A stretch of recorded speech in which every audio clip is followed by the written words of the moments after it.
Silakan. Apa yang dimaksud dengan kebudayaan? Ada yang sudah tahu? Kebudayaan itu apa sih?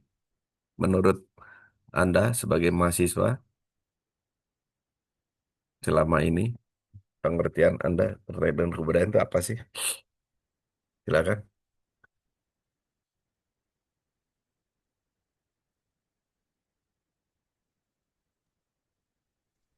Izin Pak, Ya, silakan. menurut saya kebudayaan itu cara hidup suatu masyarakat. Mm-mm. Cara hidup, apalagi cara hidup, Cara hidup. hidup Nah, masyarakat. kalau bernapas, cara hidup bukan. Cara hidup Pak. Nah, apa bedanya bernapas dengan kebudayaan? Itu. Eh, Silakan. Ada yang bisa melengkapi. Kebudayaan itu adalah cara hidup. Oke, menurut itu juga ada pengertian itu cara hidup. Silakan yang lain.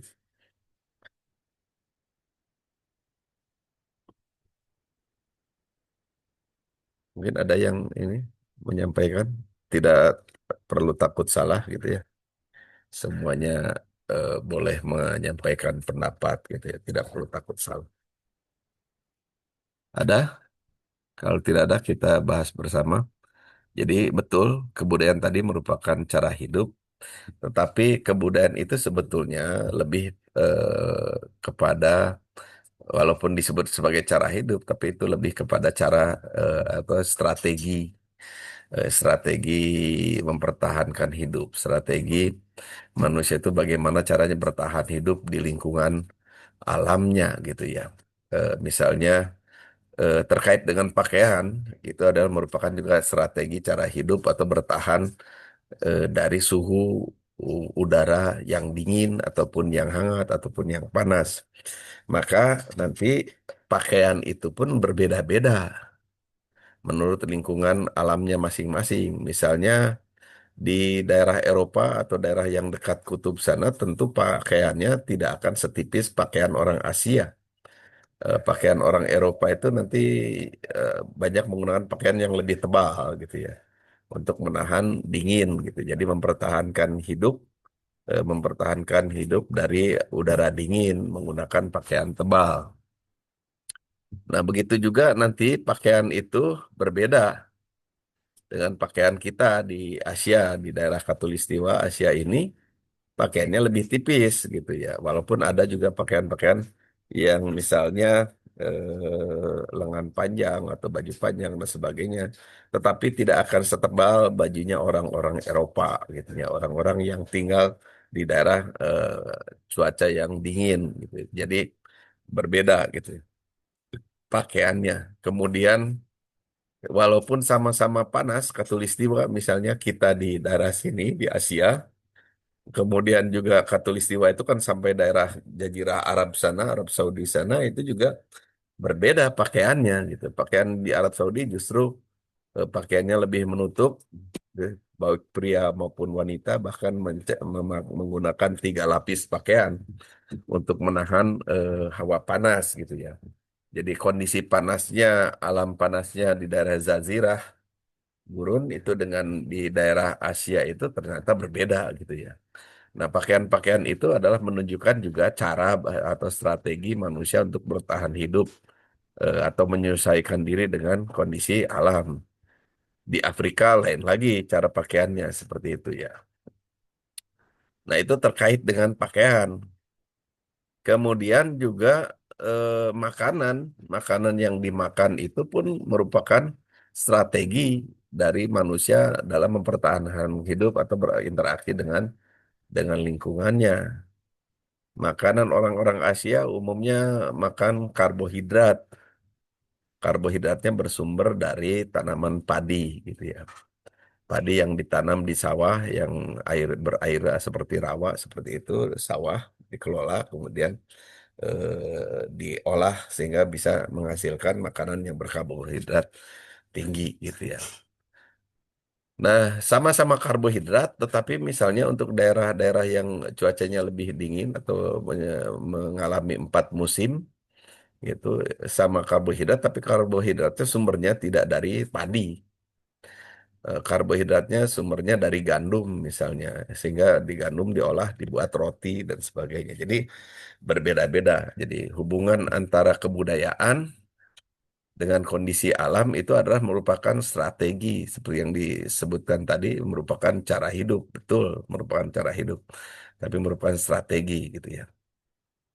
Kemudian juga bentuk fisik nanti, kalaupun kaitan dengan fisik, fisiknya orang Asia itu misalnya hidungnya karena udara di Asia itu umumnya lebih banyak gitu ya, hutannya juga lebih banyak, sehingga menghirup udara itu tidak memerlukan lubang hidung yang besar gitu. Hidung-hidung yang pesek aja udah bisa bernapas gitu ya.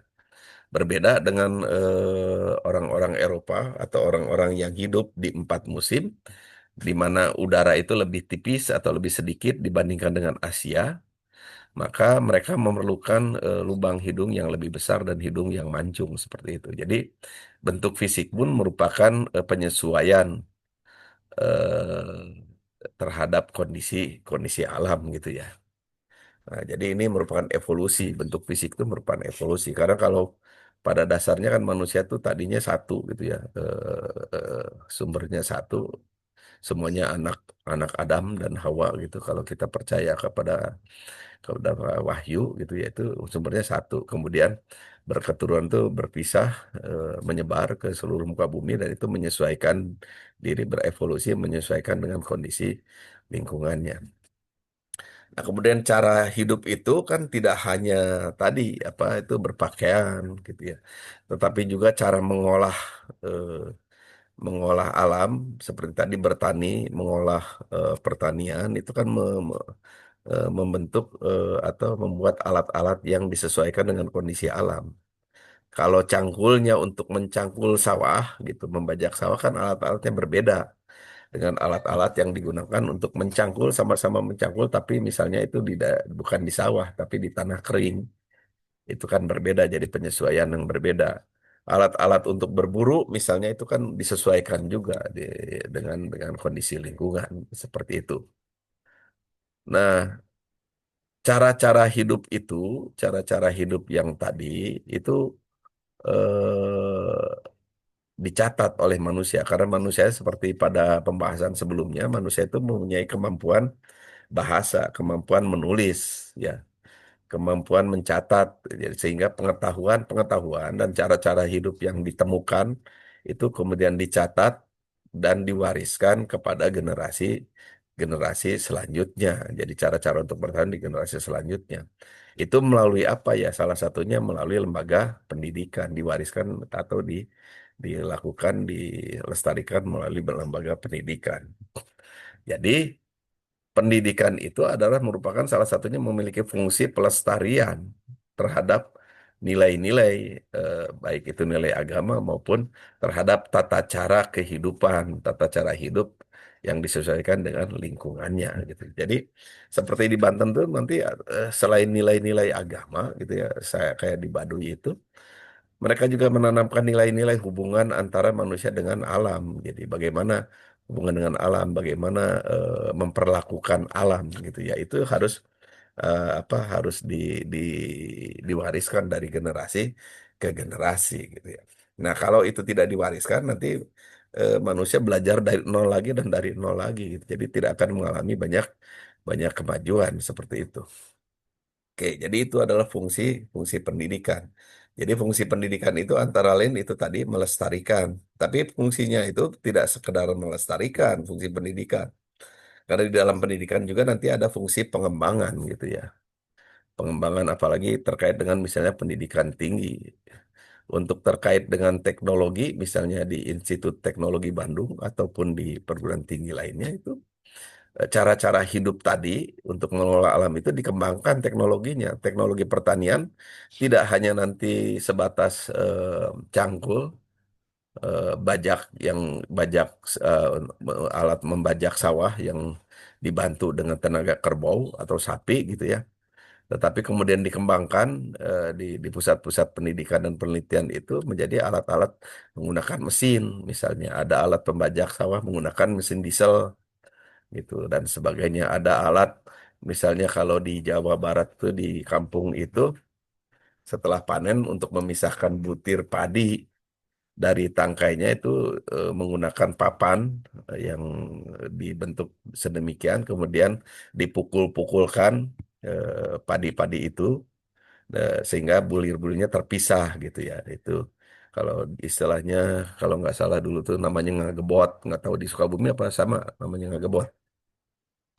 Nah, kemudian dikembangkan itu oleh lembaga pendidikan, lembaga penelitian di universitas, sehingga muncul nanti alat-alat untuk memisahkan butir padi dari tangkainya gitu dengan mesin sehingga lebih lebih cepat. Nah, itu jadi fungsi pendidikan itu selain tadi sebagai melestarikan nilai-nilai dan cara hidup, juga mengembangkan itu cara hidup itu sendiri. Nah, mengapa perlu pendidikan? Karena manusia itu keterampilan-keterampilannya mayoritas tidak diperoleh secara otomatis, berbeda dengan hewan. Kalau hewan, keterampilan-keterampilannya diperoleh secara otomatis dari keturunannya gitu ya. Insting berburunya, kemampuan berburunya itu rata-rata diperoleh dari gennya gitu. Nah, kalau manusia ada yang diturunkan dari gen, tetapi lebih banyak misalnya hal itu harus diusahakan melalui pendidikan gitu ya. Seperti itu. Baik, kita lanjut. Nah, bicara tadi tentang strategi cara hidup tadi, maka di dalam ilmu kebudayaan itu dikenal ada 7 unsur kebudayaan menurut Profesor Dr. Kunchara Ningrat gitu ya. Eh, Istilahnya ini begawan begawan antropologi pertama di Indonesia. Jadi unsur kebudayaan yang pertama tadi terkait dengan sistem peralatan hidup gitu. Jadi manusia itu mengembangkan sistem peralatan, baik peralatan tadi untuk bertani, untuk berburu, untuk mengolah hasil pertanian, untuk mengolah hasil buruan gitu ya, untuk memasak dan sebagainya, untuk transportasi gitu. Manusia mengembangkan sistem peralatan hidup gitu ya. Sampai nanti ditemukan mesin uap, ditemukan alat transportasi, dan itu merupakan bagian dari peralatan hidup, bagian dari kebudayaan untuk beradaptasi dengan lingkungan. Jadi pengembangan alat transportasi dari yang sederhana tadinya, misalnya hanya dipikulkan ke atas keledai ataupun ke sapi gitu ya, kemudian ditambah dengan gerobak yang diseret, kemudian gerobaknya dilengkapi dengan roda, nanti dalam perkembangan selanjutnya kemudian sampai nanti ditemukan mesin, mesin uap, kemudian itu dirangkaikan ke dalam alat transportasi yang sebelumnya ada rodanya tadi, kemudian bisa menggerakkan roda gitu ya. Nah, sistem peralatan hidup itu juga kemudian makin berkembang gitu ya, di setiap kondisi lingkungan itu berbeda-beda gitu ya. Alat transportasinya yang dikembangkan untuk daerah geografis yang dingin dengan daerah geografis yang panas juga itu berbeda ternyata ya. Ternyata misalnya ban mobil untuk daerah yang panas itu berbeda dengan ban mobil untuk yang di Eropa yang daerahnya dingin gitu ya. Olinya, oli kendaraan juga ternyata dikembangkan juga berbeda. Kebutuhannya oli kendaraan untuk mesin-mesin mobil yang ada di daerah Eropa sana yang cuacanya dingin, kemudian dengan oli-oli kendaraan mobil yang ada yang digunakan di Asia itu berbeda ternyata gitu ya. Oke, itu sistem peralatan hidup, jadi bisa berkembang. Kemudian juga terkait dengan pencaharian, itu juga terus berkembang. Mata pencaharian itu merupakan salah satu bentuk strategi untuk bertahan hidup juga. Yang tadinya berburu, kemudian berkembang, manusia itu menjadi memelihara buruan, dijinakan hewan itu sehingga nanti bisa diternakan. Akhirnya manusia bisa beternak ayam, beternak unggas, sapi, kambing, dan sebagainya. Itu menjadi mata pencaharian dan tidak perlu berburu lagi. Kemudian juga itu berkembang dari peternakan itu yang tadinya ternak di gembala, berkeliling, menggiring kambing, menggiring sapinya untuk mencari rumput. Kemudian dengan semakin bertambahnya manusia itu pun dikembangkan peternakan yang tidak lagi harus berkeliling mencari rumput, tapi di area tertentu yang ditetapkan dengan menggunakan kandang dan sebagainya seperti itu.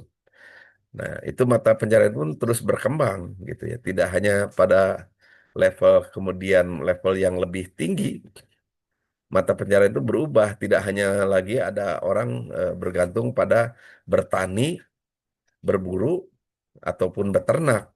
Tetapi pada negara-negara maju ataupun di kota-kota maju, mata pencarian juga bahkan kelihatannya tidak ada hubungannya dengan bertani dan beternak tadi, gitu ya. Yaitu dengan apa mata pencariannya terkait dengan tata kelola manajemen perusahaan. Jadi tidak langsung lagi harus berburu atau bertani, tapi mengelola, misalnya memasarkan produk-produk pertanian, memasarkan produk-produk peternakan dan sebagainya.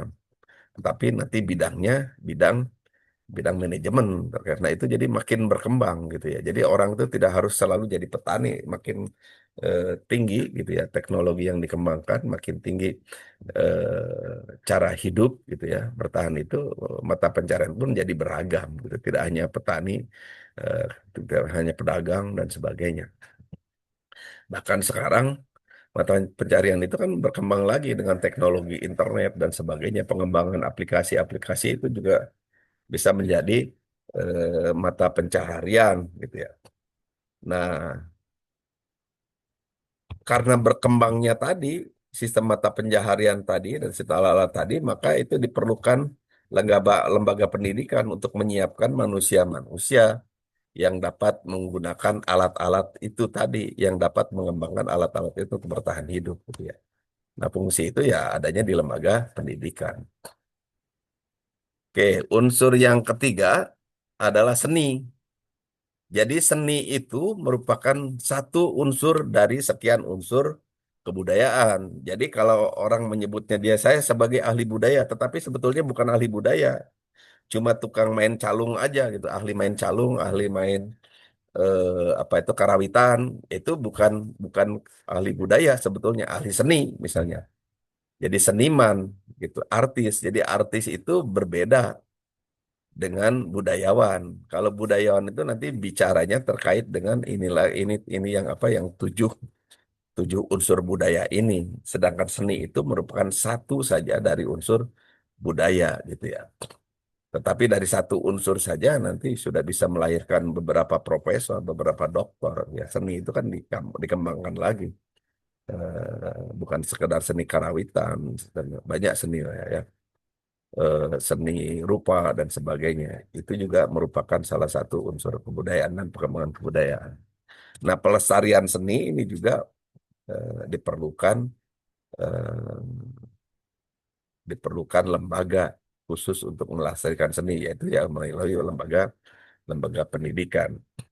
Kenapa seni ini perlu? Ya, antara lain salah satu fungsinya seperti dijelaskan pada perkuliahan kemarin di PPKN, salah satu fungsi seni adalah menyalurkan atau cara menyalurkan eh, apa mengekspresikan menyalurkan ekspresi atau mengekspresikan kepribadian orang, kemudian melatih orang untuk memanajemen emosi seperti yang saya sampaikan di perkuliahan sebelumnya.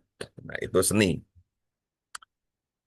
Nah, kemudian unsur yang keempat adalah sistem kemasyarakatan. Jadi dengan pengembangan tadi alat-alat dan sebagainya, penggunaan sumber daya dan sebagainya, maka diperlukan sistem kemasyarakatan. Sistem kemasyarakatan adalah struktur masyarakat, di mana di masyarakat diperlukannya ada pemimpin,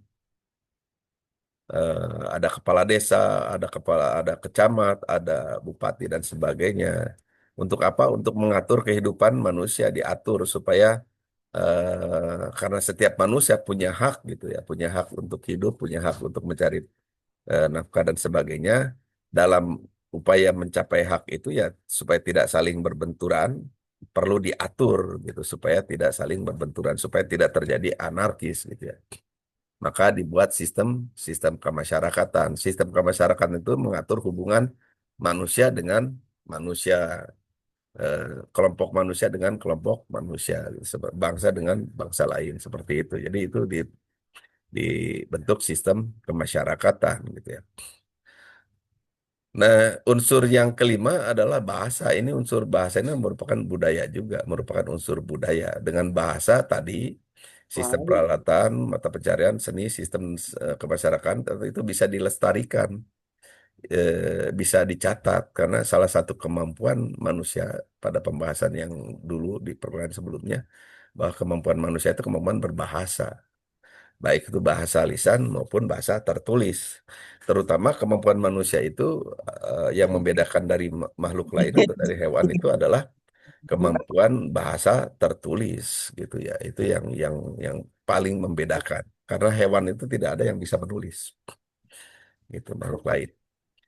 Nah, unsur yang keenam adalah sistem pengetahuan. Jadi tadi pengetahuan-pengetahuan terkait dengan unsur-unsur yang lain itu harus disusun menjadi pengetahuan yang bisa diajarkan kembali dan bisa diuji oleh orang-orang yang akan datang gitu ya. Yang unsur yang ketujuh adalah terkait dengan religi atau keyakinan beragama. Ini pun keyakinan beragama pun perlu dilestarikan juga nilai-nilai itu dan perlu diajarkan kepada generasi ke generasi melalui pendidikan. Ya. Oke, barangkali ada yang ingin disampaikan?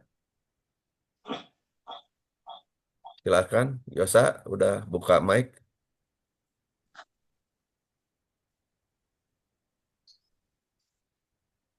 Ada yang ingin disampaikan atau ingin ditanyakan dari tujuh unsur ini,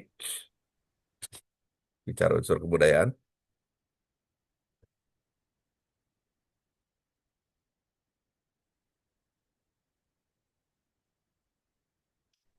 Nah, itu tadi sudah bisa unsur kebudayaan.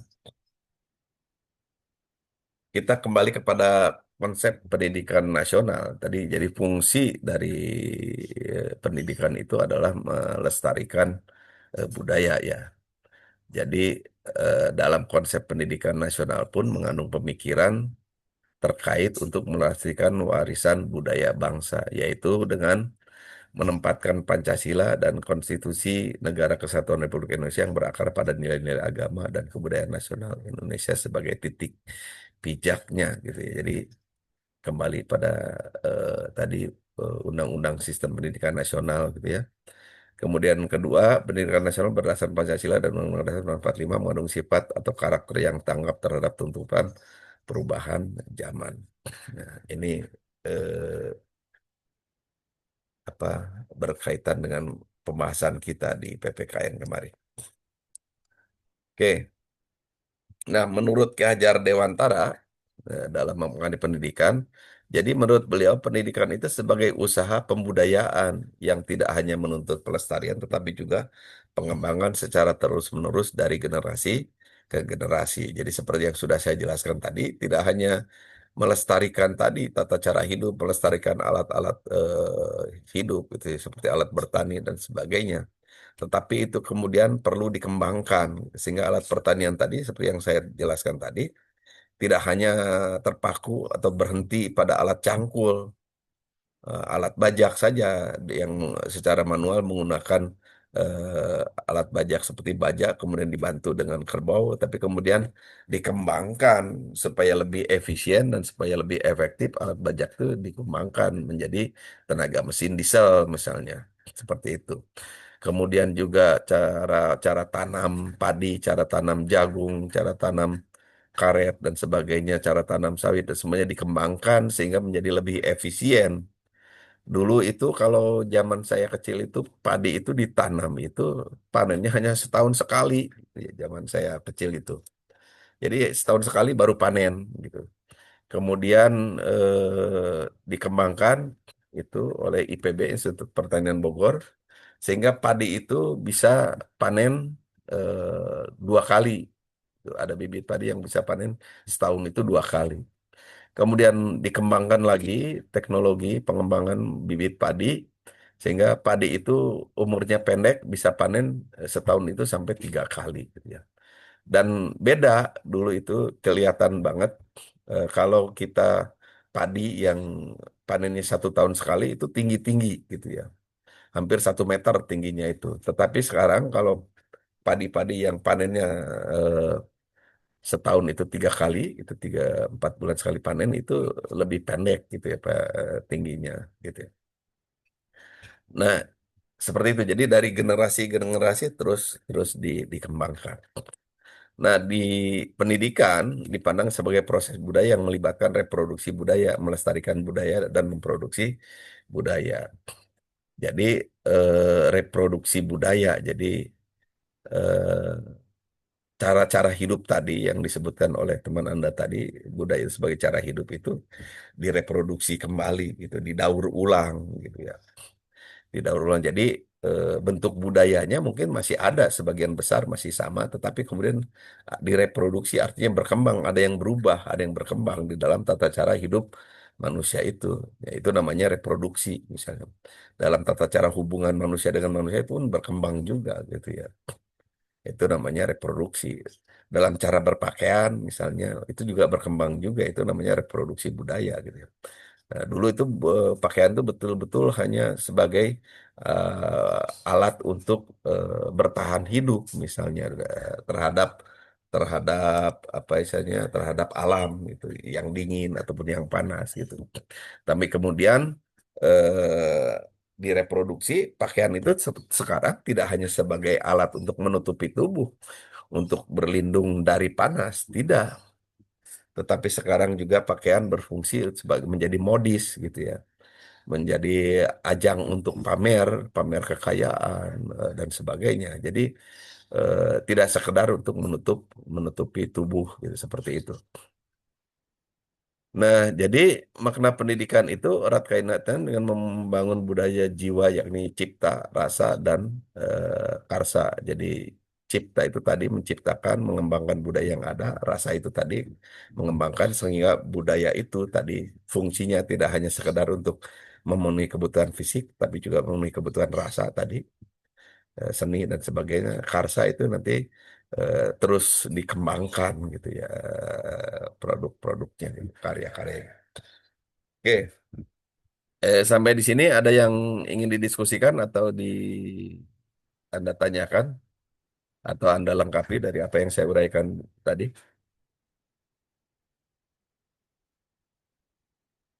Silakan.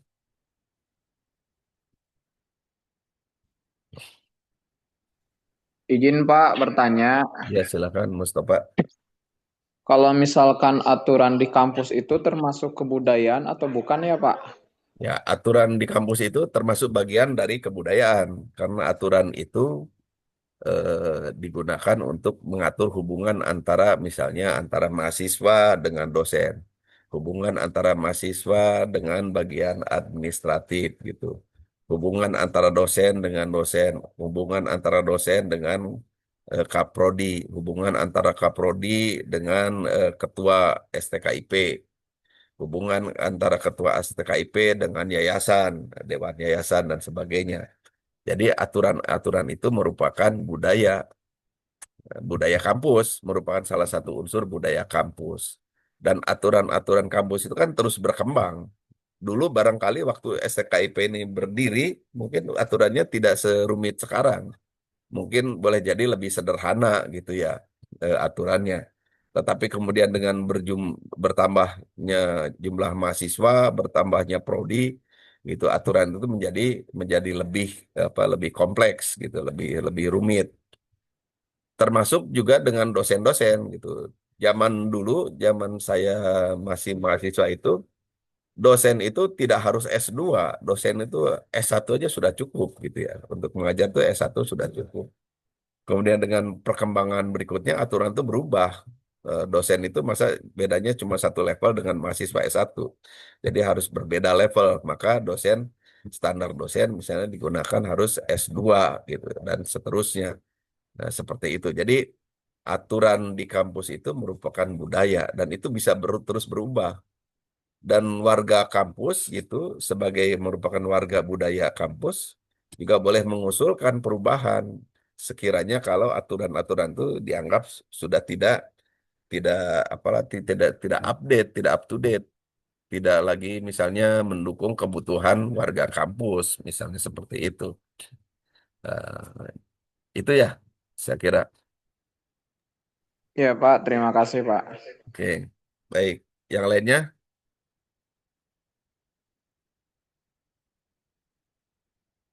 ada?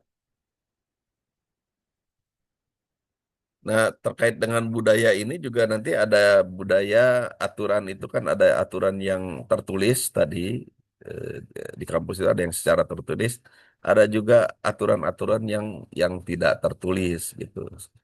Seperti misalnya kalau ketemu dosen, ketemu yang lebih senior, lebih menghormat, misalnya menganggukkan kepala ataupun Anda lewat seperti itu kan ke yang lebih senior harus bilang punten dan sebagainya, permisi. Nah, itu juga merupakan aturan-aturan yang tidak tertulis. Jadi ada aturan yang tertulis dan atau aturan yang tidak tertulis gitu ya. Itu di setiap budaya ada.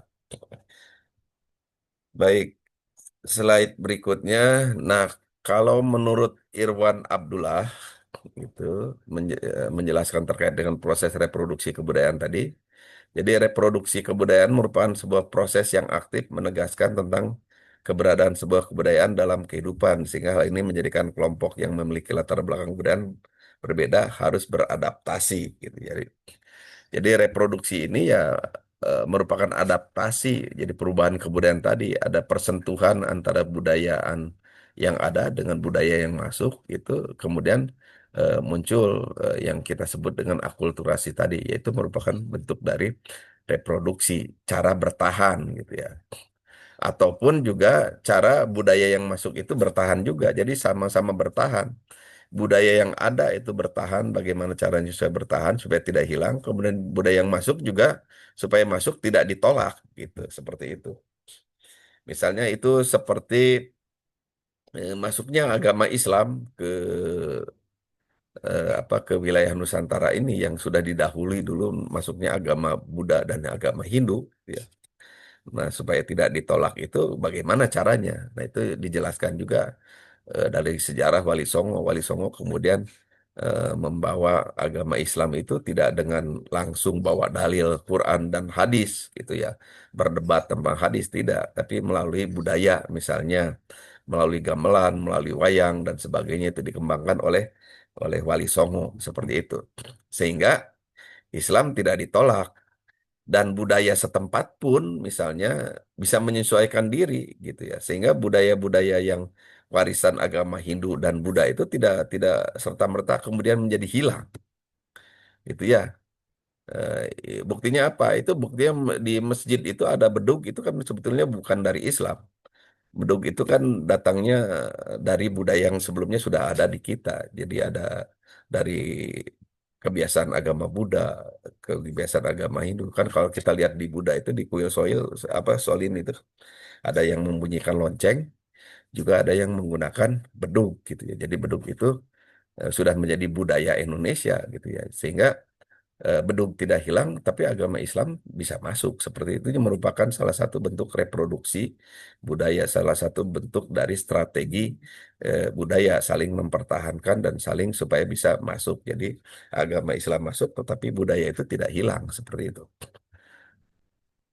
Nah, itu terlepas dari bahasan terkait apa itu bid'ah ataupun tidak bid'ah ya, itu saya lihat dari kacamata budaya saja seperti itu ya. Jadi itu merupakan strategi eh, untuk bertahan gitu ya dari budaya setempat dan juga merupakan yang seni tadi yang dibawa oleh Wali Songo juga merupakan strategi cara supaya memasukkan agama Islam ke wilayah Nusantara ini gitu khususnya di Jawa gitu ya. Oke, sehingga tidak terjadi apa istilahnya eh, konfrontasi yang keras atau pertentangan yang terlalu keras gitu ya. Nah, proses adaptasi seperti ini berhubungan dengan bagaimana cara sekelompok orang dapat mempertahankan identitas, seperti yang disebut tadi.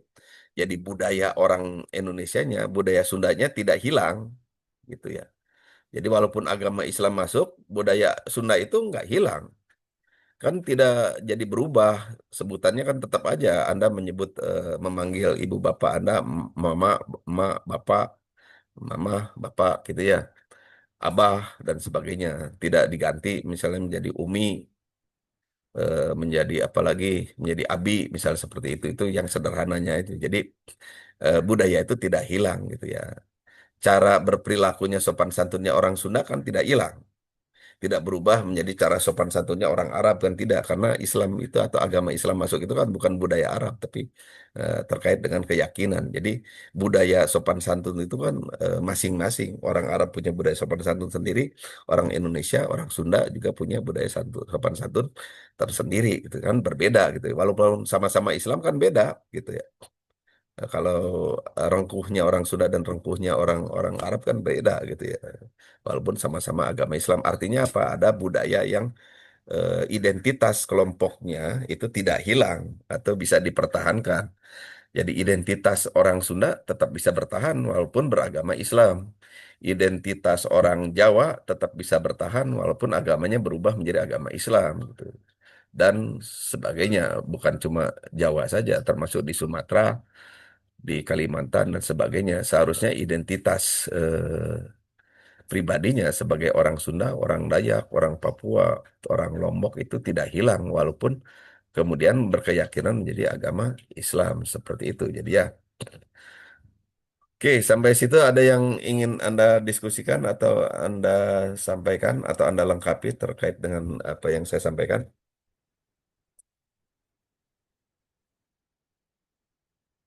Silakan.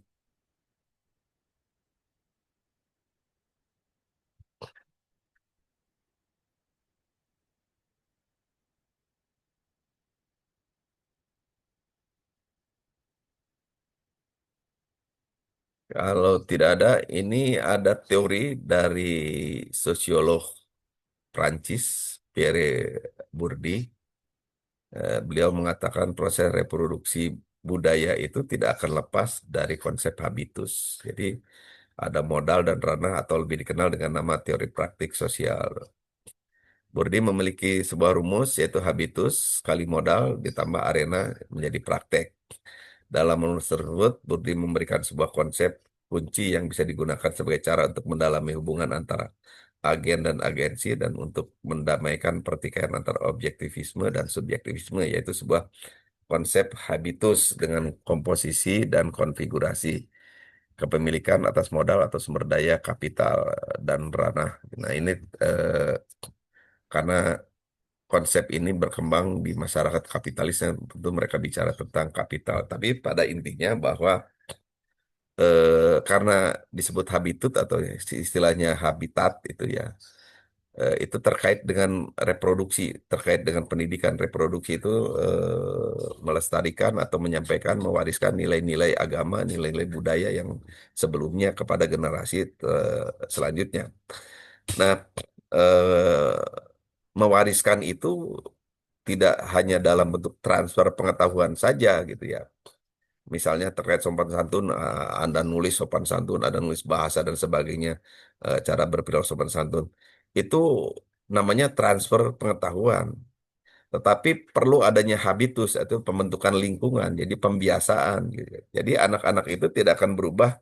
Misalnya anak-anak SD tidak akan menjadi anak yang sopan santun kalau hanya membaca buku terkait dengan sopan santun, tetapi harus dibentuk lingkungan yang menyebabkan anak-anak itu berbuat sopan santun, bisa mempraktekkan sopan santun itu seperti apa gitu. Dan antara lain bentuk habitus itu harus ada rule-nya, ada role-nya, atau istilahnya ada model, ada yang bisa dicontoh. Maka guru misalnya sebagai model untuk memberikan contoh bagaimana perilaku yang sopan dan santun itu. Perilaku yang tidak sopan itu seperti apa dan sebagainya itu guru. Nah, itu disebut dengan habitus. Jadi lingkungan sekolah itu dijadikan sebagai habitus untuk pembiasaan, pembiasaan berbuat sopan dan santun, pembiasaan melakukan hal-hal yang baik, misalnya menjaga kebersihan, pembiasaan berdisiplin, misalnya masuk kampus kuliah tepat pada waktunya, masuk sekolah tepat pada waktunya, mengerjakan tugas juga tepat pada waktunya, seperti itu merupakan habitus gitu ya, seperti itu. Nah, ini terkait dengan reproduksi. Jadi reproduksi budaya itu harus ada habitusnya. Tidak bisa hanya dengan cara transfer pengetahuan saja. Jadi seperti itu. Oke, sampai di situ bahan perkuliahan hari ini. Mungkin kalau sebelum saya tutup ada yang ingin ditanyakan atau Anda lengkapi,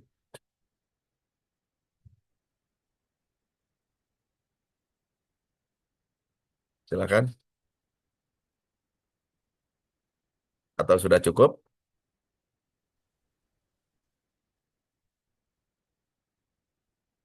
Cukup ya?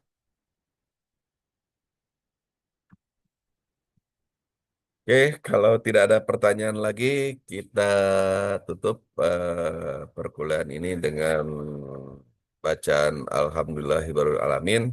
Eh, Sampai ketemu di perkuliahan berikutnya ya. Jangan lupa isi kehadiran. Sampai ketemu di perkuliahan selanjutnya. Wassalamualaikum warahmatullahi wabarakatuh.